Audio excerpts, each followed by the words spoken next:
हरी चटनी भी आई थी कुछ दिन, हरी चटनी चली, वो भी चली गई। तो लोगों का मनोरंजन करते रहते, होता रहता है। आरक्षण व्यवस्था तो पूरी समाप्त कर देना चाहिए कि जो अखबार चलाते हैं वो लोग बिल्कुल नगण्य लोगों को रख लेते जिनका कोई मूल्य नहीं।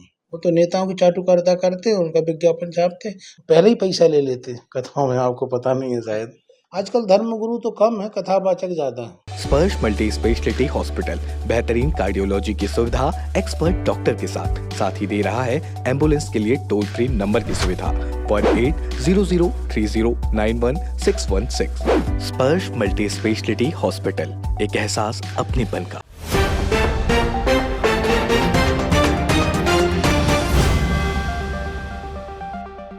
नमस्कार, मैं हूं मयंक चतुर्वेदी और आप देख रहे हैं तीरंदाज। आज तीरंदाज के लिए बड़े सौभाग्य का विषय है कि जगतगुरु शंकराचार्य आश्रम रायपुर के प्रभारी महंत जी जो है स्वामी श्री इंदु भवानंद जी महाराज आज तीरंदाज के ऑफिस में पधारे हैं।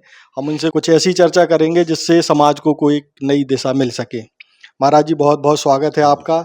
अभी पिछले दिनों जूनियर स्टालिन, जो कि स्टालिन मुख्यमंत्री भी हैं, उनके बेटे ने एक बयान दिया था कि हिंदू जो सनातन धर्म है वो जो है बीमारियों से उसकी तुलना की थी और इसे ख़त्म करने की बात कही थी। उनकी ये मूर्खता है, वो जानते नहीं सनातन धर्म को, और ऐसे लाख प्रयास हो गए हैं पर सनातन धर्म कभी किसी से नष्ट नहीं हुआ।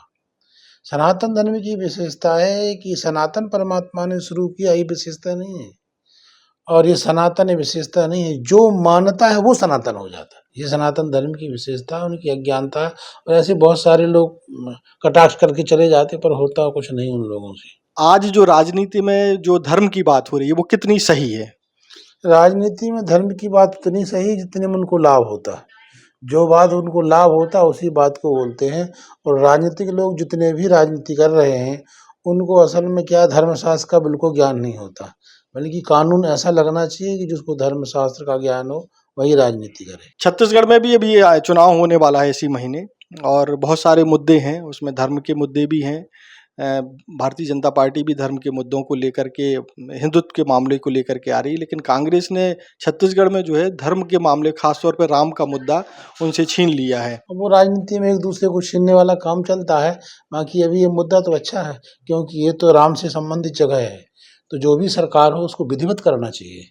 क्योंकि क्या है, राम यहाँ की पूजनीय है और यहाँ की जो माता थी उन्हीं से उनका जन्म हुआ, तो हमारे सौभाग्य की बात है कि राम के लिए कुछ किया जाता है, तो बहुत अच्छी बात। एक और माहौल बन रहा है देश में, एक माहौल है जिसमें हिंदुओं में फूट डालने की कोशिश हो रही है, ब्राह्मणों को या क्षत्रियों को टारगेट किया जा रहा है। असल में क्या है कि वर्णाश्रम अनादि है और पहले से ही चली आ रही है। और वर्णाश्रम व्यवस्था में जो राजनीतिक लोग होते हैं वो वोट के चक्कर में एक दूसरे को लड़ाई करा देते हैं। वास्तव में हम लोग सच पूछा जाए तो परमात्मा का ब्राह्मण को सिर माना गया है और उदर माना गया है, वैश्य को भुजाएं मानी गई हैं, आपके क्षत्रिय को पैर माना जाता है, शूद्र को। तो हम लोग बगैर एक के दूसरे काम चलेगा नहीं। जो सिर का काम वो सिर करेगा, जो पैर का वो पैर का, और जो पेट का हो पेट का काम करेगा। इस ढंग से अवयव विशेष है सब परमात्मा के उसके, पर ये लोग उसमें भेद करके परस्पर लड़ा करके उसका लाभ लेना चाहते। जो मौजूदा आरक्षण व्यवस्था है उससे बहुत सारे जो सवर्ण जाति में जो लोग आते हैं वो भी अति गरीब हैं, लेकिन उनको लाभ नहीं मिल पा रहा है। तो इस आरक्षण व्यवस्था पर क्या होना चाहिए? आरक्षण व्यवस्था तो पूरी समाप्त कर देना चाहिए। जब तक आरक्षण व्यवस्था रहेगी तब तक देश की दयनीय स्थिति बनी रहेगी। ना तो ये तो स्वर्ण की चिड़िया है। आरक्षण समाप्त हो तो जो अयोग्य व्यक्ति हैं वो आगे बढ़ जाते हैं। योग्यता में आरक्षण होना चाहिए, तो ये तो अनुचित हो रहा, सर्वथा अनुचित हो रहा। किसी समय किसी को सहयोग कर दिया, अब उसका अभ्यस्त हो जाएगा तो हमारा एक वर्ग तो दूषित कर दिया किसी को, डेली आप एक रोटी डालते रहिए, वो काम नहीं करेगा, निष्क्रिय हो जाएगा। तो ये उन लोगों को जो हमारे छोटे भाई हैं जिनको दलित कह दिया इन्होंने, उनके साथ अन्याय हो रहा है। अब वो हमारी बात नहीं समझ रहे, अलग बात है। तो क्या आरक्षण की जगह सरकार को एक ऐसी व्यवस्था करनी चाहिए थी कि उनको अगर संसाधन उपलब्ध करा के काबिल बनाया जाए, ऐसा करना चाहिए था क्या, या सीधा उनको लाभ देने की जगह? लाभ देने की क्या जरूरत है, जो योग्यता के अनुसार आप व्यक्ति को पद दिया जाए और जो गरीब है जिसकी दयनीय स्थिति उसको सहयोग कर दिया जाए, ये अलग बात है। पर वो आपको हर जगह पद में सरकार की सहभागिता में आरक्षण देंगे तो ये तो अनुचित हो जाएगा ना। आपके यहाँ के योग्य व्यक्ति आपके देश में नहीं रहेंगे। पलायन क्यों हो रहा है? आपकी प्रतिभा का पलायन हो रहा है। अच्छे-अच्छे लोग देश छोड़ के जा रहे हैं। क्यों जा रहे हैं वो? इसलिए जा रहे हैं कि उनकी वस्तु की उनकी योग्यता की कोई कीमत नहीं है यहाँ पर। तो जब हमारी योग्यता की आप कीमत नहीं करेंगे, बगल का सम्मान करेगा तो हम उसके पास चले जाएँगे। तो इससे देश का विकास कहाँ होगा? अच्छा, क्षेत्रवाद भी एक बड़ी समस्या के रूप में दिखाई दे रहा है। बहुत सारी जगह जैसे महाराष्ट्र में एक क्षेत्रवाद आया कि गैर मराठियों को बाहर किया जाए। ऐसी बातें बहुत सारे राज्यों में समय-समय पर होती रही हैं। छत्तीसगढ़ में भी इन दिनों छत्तीसगढ़िया और गैर छत्तीसगढ़िया की बात होती है। नहीं, वो अनुचित क्षेत्रवाद नहीं करना चाहिए, उससे विकास रुकता है। क्योंकि किसी क्षेत्र विशेष में ही रह कर के हम सब कुछ कर लेंगे, ऐसा नहीं है। हमारे यहाँ भारतीय संस्कृति वसुधैव कुटुम्बकम की बात की गई। विश्व का कोई भी व्यक्ति हो वो हमारा भाई है। इस भावना को लेकर हम आगे बढ़ने वाले हैं। यदि बहुत संकीर्ण भावना हम रख लेंगे तो हमारा विकास रुक जाएगा। इसलिए जो ऐसा करते हैं वो अनुचित करते हैं, उनको नहीं करना चाहिए। महाराज जी एक बात और जानना चाहते हैं कि आज जो मीडिया की स्थिति है, मीडिया अपने दायित्वों को पूरी तरीके से निर्वहन कर पा रही है या नहीं कर पा रही है आपके नज़रिए से? अब वो तो मीडिया अपने दायित्व से बिल्कुल हट चुकी है।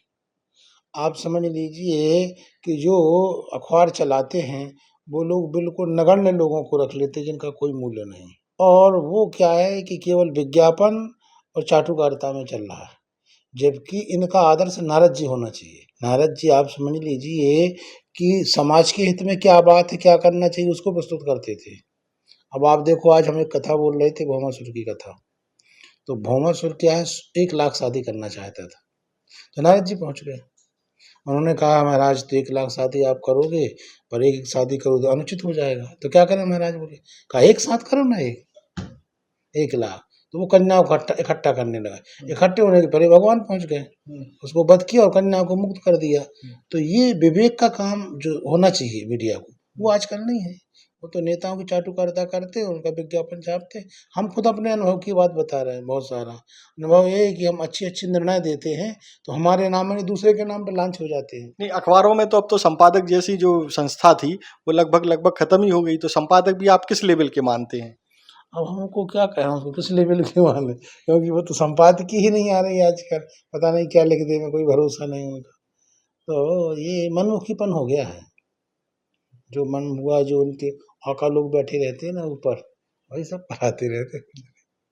अच्छा महाराज जी, इस समय 2 बाबा बड़े चर्चित हैं देश में। एक तो बागेश्वर वाले धीरेन्द्र शास्त्री और अभी प्रदीप मिश्रा जी भी हैं, जो भी अभी भिलाई में कथा भी कर रहे हैं दुर्ग जिले में। उनको लेकर के आपके और मौसम है, मौसम में आते जाते रहते हैं, मौसम गया चले जाते हैं। सदा रहने वाले नहीं है ना, सदा रहने वाले लोग अलग रहते हैं। हरी चटनी भी आई थी कुछ दिन, हरी चटनी चली वो भी चली गई। तो लोगों का मनोरंजन करते रहते, होता रहता है। उनका कोई तथ्य जनाधार तथ्य नहीं है, तत्काल वाला मामला है। नहीं, आपको क्या लगता है अभी कथा जो हो रही है, धर्म गुरु जो हैं मोस्टली, वो बिजनेसमैन हैं या वास्तव में धर्म गुरु हैं? नहीं तो बिजनेसमैन हो गए हैं लोग। कथा तो आदमी कहता नहीं है, वो तो व्यापारी शुरू हो गया उसका। पहले ही पैसा ले लेते हैं कथाओं में, आपको पता नहीं है शायद। तो 75% पहले ही जमा हो जाता है, फिर उसके बाद आते हैं आपके मंच में। तो ऐसा कहाँ विधान, दक्षिणा तो यज्ञ के बाद दी जाती है ना, ये नियम रहता तो पहले ही ले लेते। तो कहाँ उसका क्या मतलब हुआ? तो धंधा हो गया। शर्त रहती है हमारा टीवी में आना चाहिए, फलाने में, ये भी शर्त रहती है इस टाइम में पीक आवर टाइम आना चाहिए, इतने बजे आना चाहिए। तो ये सब बातें हो रही हैं। तो कथा जो होती है ये स्वांतः सुखाय होती है, आत्मिक शांति के लिए वक्ता को। तो वक्ता लिखा है कि उसको ज्ञान फल कहा गया। जो पढ़ के नहीं पढ़ाता, पढ़ के उल्टा पढ़ा देता, तो वो ज्ञान फल कहलाता है। नहीं तो ऐसे बाबाओं को इतना सब मैनेज करने के लिए तो कुछ मैनेजर भी रखने पड़ते होंगे। अब जनता उनको पसंद कर रही तो हम लोग क्या कर सकते हैं? लोग नहीं, मैनेज करने के लिए कि अब टीवी पर भी आना चाहिए, पैसा कितना आया, इसके लिए कुछ मैनेजर भी तो रखते पड़ते होंगे उनको। वो तो पूरा नेटवर्क रहता है ना, जब व्यापार होता तो सब सिस्टम सब नेटवर्क रहता है, लोग करते रहते हैं। धर्मगुरुओं का आजकल धर्मगुरु तो कम है, कथावाचक ज़्यादा है। उन्हीं को जनता धर्मगुरु मानती है और पंडित को ज्योतिषी मानती है। तो लोगों में क्या है, ज्ञान कम हो गया, वो समझ नहीं पा रहा है कि ये पंडित है या ज्योतिषी है कि धर्मगुरु, ये समस्या हो गई। अच्छा, धर्मगुरु और जो कथावाचक में अंतर क्या है? अंतर हो तो धर्मगुरु धर्म की बात, धर्म की रक्षा के लिए उद्देश्य करे, कथावाचक ये है कि कथा में क्या लिखा बोल के चला गया, उसको पैसा चाहिए उसको उतना, वो कथावाचक लोग। धर्मगुरु की हम ये बात बोलेंगे तो उसका क्या असर होगा, हमको सनातन धर्म की रक्षा करनी है, तो जहाँ लोगों के पास सामर्थ्य नहीं, लोग हैं, तो वहाँ जाकर ही वो कथा सुनाएगा, और जहाँ पैसा मिल रहा है और वहाँ लोग नहीं तो नहीं जाएगा, तो वो विवेक से काम करता है वो। धीरेन्द्र शास्त्री और प्रदीप मिश्रा जो हैं वो धर्मगुरु मानते हैं उनको आप या कथावाचक? कथावाचक मानते हैं उन लोगों को, कथावाचक है वो। तो ये थे पंडित स्वामी इंदु भवानंद जी महाराज, जो कि तीरंदाज ऑफिस में आए हुए थे। आगे भी हम इसी तरह की और भी इंटरव्यू आपके सामने लाते रहेंगे। तब तक के लिए तीरंदाज से जुड़े रहिए। नमस्कार।